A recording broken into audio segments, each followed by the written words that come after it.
The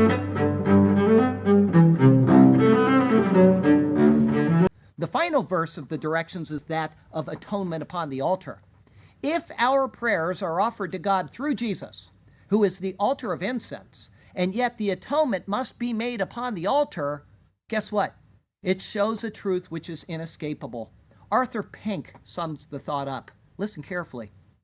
Our prayers are so faulty, our praises so feeble, our worship so far below the level of what it ought to be, that even our holy things need to be cleansed by the blood of atonement. How humbling is this, he says. In other words, even our prayers are defiled because we are defiled. The atonement upon the altar shows the need for Christ's continued intercessory work for us.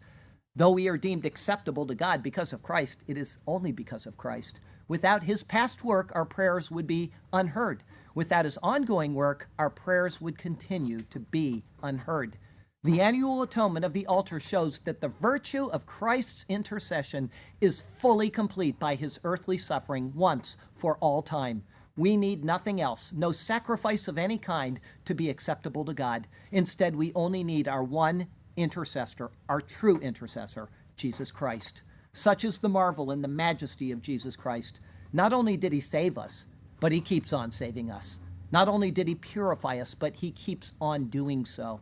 A direct example of this intercessory work is seen not long after the construction of the tabernacle. In Numbers chapter 16, a rebellion takes place.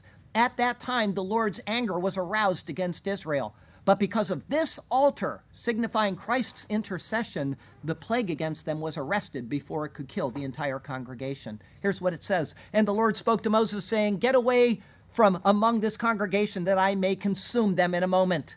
And they fell on their faces. So Moses said to Aaron, "Take a censer and put fire in it from the altar. Put incense on it and take it quickly to the congregation and make atonement for them, for wrath has gone out from the Lord. The plague has begun." Then Aaron took it as Moses commanded and ran into the midst of the assembly. And already the plague had begun among the people. So he put the incense and made atonement for the people. If you're like me and you wonder why God doesn't just strike you dead and cast you into the pit of heck for the things you do, now you can see why.